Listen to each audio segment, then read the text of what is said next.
राम राम प्रिय साधकों। दोस्तों, स्वागत है आपका द स्पिरिचुअल टॉक में। दोस्तों, आज एक ऐसा विषय लेकर आई हूँ जिसे सुनकर अच्छे अच्छे ज्ञानियों की बोलती बंद हो जाती है। एक ऐसा सवाल जो आज के इस मानसिक तनाव, चिंता और हताशा वाले दौर में हर उस तीसरे इंसान के दिमाग में कभी न कभी जरूर आता है। जब जिंदगी में तकलीफें हद से ज्यादा बढ़ जाती हैं, जब इंसान चारों तरफ से हार जाता है, तो मन में एक खौफनाक ख्याल आता है कि क्यों ना मैं इस कहानी को ही खत्म कर दूं, क्यों ना अपनी ही जान दे दी जाए। लोग सोचते हैं कि जान दे देने से सारे दुख मिट जाते हैं, लेकिन रुकिए, क्या सच में ऐसा होता है? क्या मौत किसी समस्या का समाधान हो सकती है, या फिर कहानी यहीं से एक और खतरनाक और अनदेखी राह पर निकल पड़ती है? आज बात आपके जीने के नजरिए की होगी। दोस्तों, आज से सदियों पहले महर्षि अष्टावक्र के आश्रम में भी बिल्कुल ऐसा ही सन्नाटा छाया हुआ था। एक परेशान शिष्य गुरुदेव के सामने बैठा था और महर्षि अष्टावक्र ध्यान में डूबे थे। उस परेशान शिष्य ने जीवन की चिंताओं और दुखों से बहुत तंग आकर एक बड़ा ही गंभीर सवाल पूछा महर्षि से। हे गुरुदेव, जो लोग असहनीय दुख, अपमान या निराशा के कारण अपने प्राण त्याग देते हैं, क्या उनकी बची हुई उम्र वहीं नष्ट हो जाती है, या उन्हें वो उम्र फिर से किसी अदृश्य दुनिया में काटनी पड़ती है? अकाल मृत्यु का वास्तविक रहस्य क्या है? जैसा कि अपने यहाँ पे बुजुर्ग लोग कहते हैं कि आत्महत्या करने के बाद मरे हुए लोग भूत प्रेत योनि में भटकते रहते हैं। यह सवाल सुनकर बाकी के शिष्य हैरान थे। अष्टावक्र मुस्कुराए। उन्होंने जो कहा उसे आज के हर उस इंसान को सुनना चाहिए जो जिंदगी से भागने की सोच रहा है।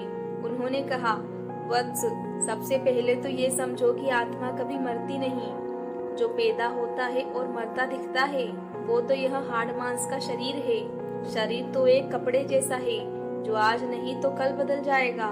लेकिन असली बात तो ये है भाइयों, महर्षि अष्टावक्र ने जो समझाई, जब कोई इंसान ना समझी में आकर अपने ही हाथों से अपने शरीर का अंत करता है, तब वो पीड़ा, वो अधूरे संस्कार, वो मानसिक तनाव जिससे वह भागना चाहता था, वो खत्म नहीं होते।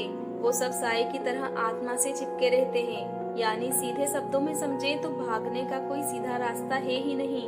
जैसे आपकी परछाई आपका साथ कभी नहीं छोड़ती, वैसे ही आपके कर्म आपकी आत्मा के साथ चलते हैं। आपके कर्म आपको उसी तरह ढूंढते हैं जैसे कि कोई बछड़ा अपनी माँ को ढूंढ लेता है।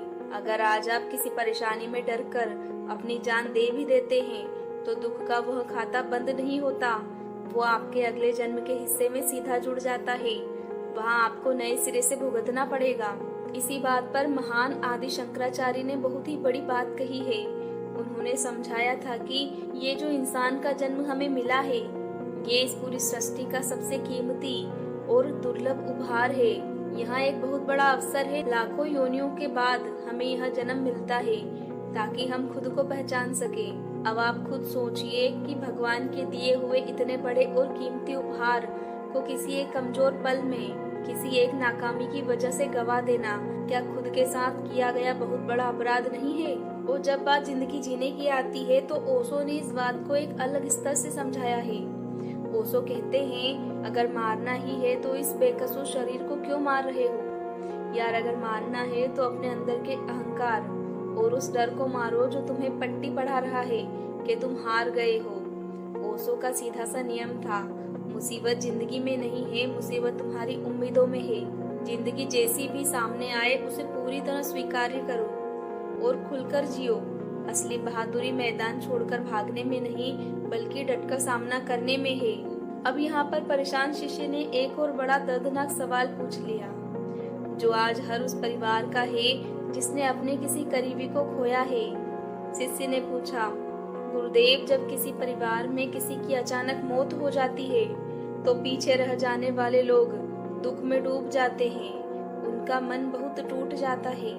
ऐसे समय में उन्हें क्या करना चाहिए? महर्षि अष्टावक्र ने बहुत दया भाव से जवाब दिया, वत्स, दुख प्रेम का स्वाभाविक रूप है, उसे दबाना नहीं चाहिए, लेकिन उस दुख में डूबकर अपनी बची हुई जिंदगी को बर्बाद कर देना समझदारी नहीं है।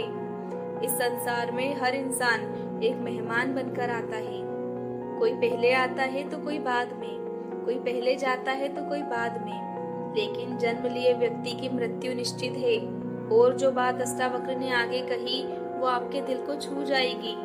उन्होंने कहा, जो व्यक्ति चला गया उसके लिए बड़ा सम्मान ये नहीं कि आप जीवन भर उसके लिए रोते रहें। सबसे बड़ा सम्मान ये है कि आप उसके नाम पर सत्य, सेवा, दया और सदाचार का जीवन जिए। अपनी यादों और आंसुओं को ईश्वर के चरणों में प्रार्थना बनाकर सौंप दीजिए। लेकिन क्या वो इंसान जिसने जिंदगी में बहुत पाप किए हैं, बहुत भूले की हैं, क्या उसके लिए कोई उम्मीद बची है? प्रशांत शिष्य ने यही पूछा। क्या कर्म ही उसका अंतिम भाग्य बन जाता है? तब महर्षि ने एक कमाल का उदाहरण दिया। उन्होंने कहा, वत्स, मान लो एक आईना जो वर्षों से धूल से ढका हुआ हो, तो क्या उसमें रोशनी दिखेगी? नहीं, लेकिन जैसे ही आप उस धूल को हटाने लगते हैं तो आईना तुरंत चमक उठता है। हमारी आत्मा हमेशा साफ और पवित्र है। धूल सिर्फ हमारे अज्ञान की है। अष्टावक्र ने एक और जबरदस्त बात कही। एक दीपक कभी ये नहीं गिनता कि अंधेरा 1000 साल पुराना है या कल का है। वो जैसे ही जलता है अंधेरा तुरंत गायब होने लगता है। इसी तरह जिस क्षण मनुष्य के भीतर ज्ञान का दीप जलता है उसके जीवन की दिशा बदल जाती है। सच्चा पश्चाताप केवल रोना नहीं बल्कि अपनी गलती को मानकर दोबारा न दोहराने का पक्का इरादा करना होता है। तो दोस्तों, कुल मिलाकर बात सिर्फ इतनी सी है कि जिंदगी ईश्वर का दिया हुआ सबसे बड़ा उपहार है, कोई सजा नहीं। जब भी मन में निराशा या जान देने का ख्याल आए तो अष्टावक्र का वह साक्षी भाव का नियम याद रखना।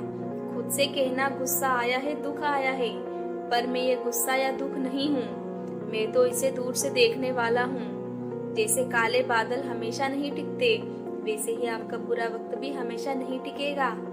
चलते चलते आपको एक और दिलचस्प बात बताती हूँ। इसी बातचीत में आगे शिष्य ने कुछ ऐसे गुप्त सवाल पूछे जो आपके होश उड़ा देंगे। क्या मृत्यु के बाद आत्मा अपने परिवार को देखती है? क्या हमारे किए गए कर्म हमारे पूर्वजों तक पहुँचते हैं? इन सभी रहस्यों से पर्दा उठाऊंगी मैं अगली वीडियो में। अगर आप यह रहस्य की वीडियो देखना चाहते हैं तो मुझे कमेंट बॉक्स में जय श्री कृष्ण लिखकर जरूर भेजिए। और वीडियो अच्छी लगी हो तो लाइक करिए, शेयर करिए और चैनल को सब्सक्राइब करके जुड़ जाइए हमारी यात्रा से। मिलते हैं अगली वीडियो में, तब तक के लिए जय श्री कृष्ण।